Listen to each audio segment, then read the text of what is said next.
Bismillahi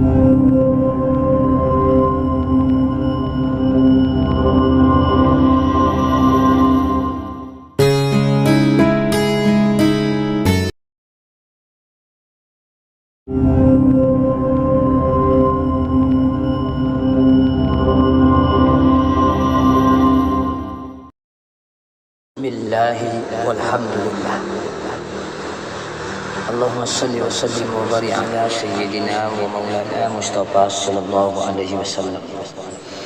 Mari belajar daripada kisah. Kita simak dari Al-Kisah Imam Al-Ghazali, belajar membersihkan hati.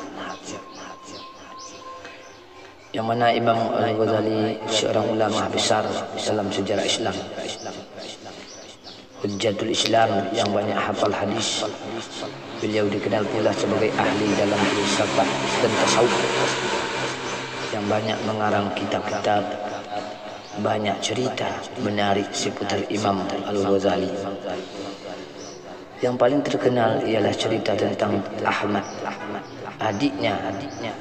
Melalui jalan saudaranya inilah jalan tasawuf menjadi pilihan Al-Ghazali. Saking berterima kasihnya Al-Ghazali mendedikasikan sebuah kitabnya, Madunun bil ala khairi ahli, untuk sang adik. Al-Kisah, suatu hari ketika Imam Al-Ghazali menjadi imam di sebuah masjid,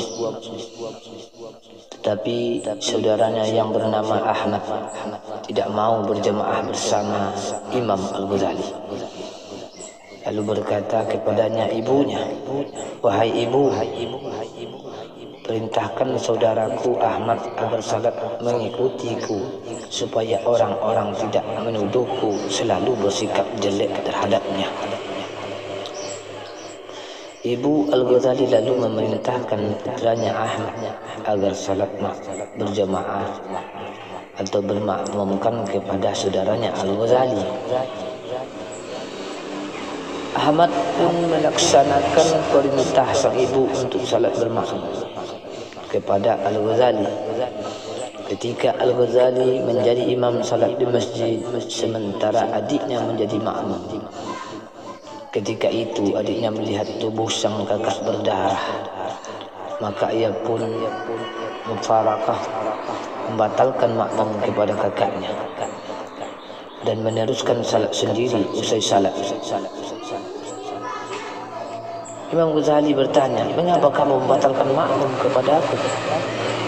Jawab Ahmad, adiknya, "Aku melihat kanda penuh darah." Sejenak Ghazali termenung.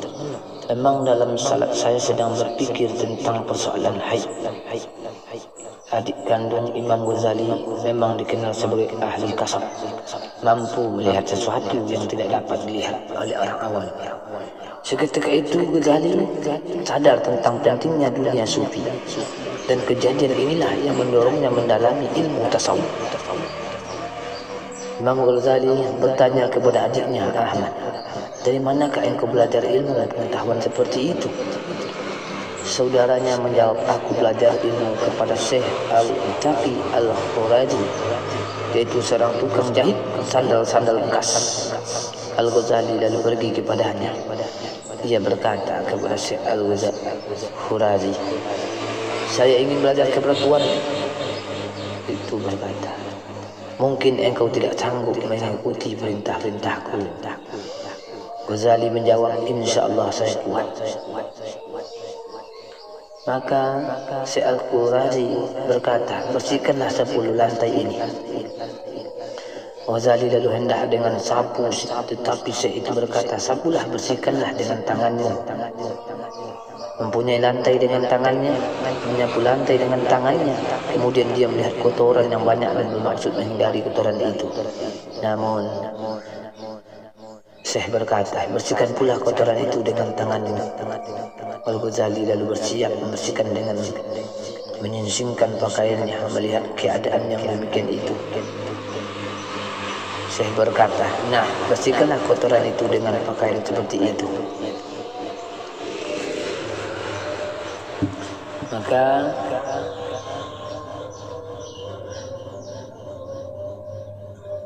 Al-Ghazali menurut perintah Syekh tersebut dengan hati yang ridha dan ikhlas.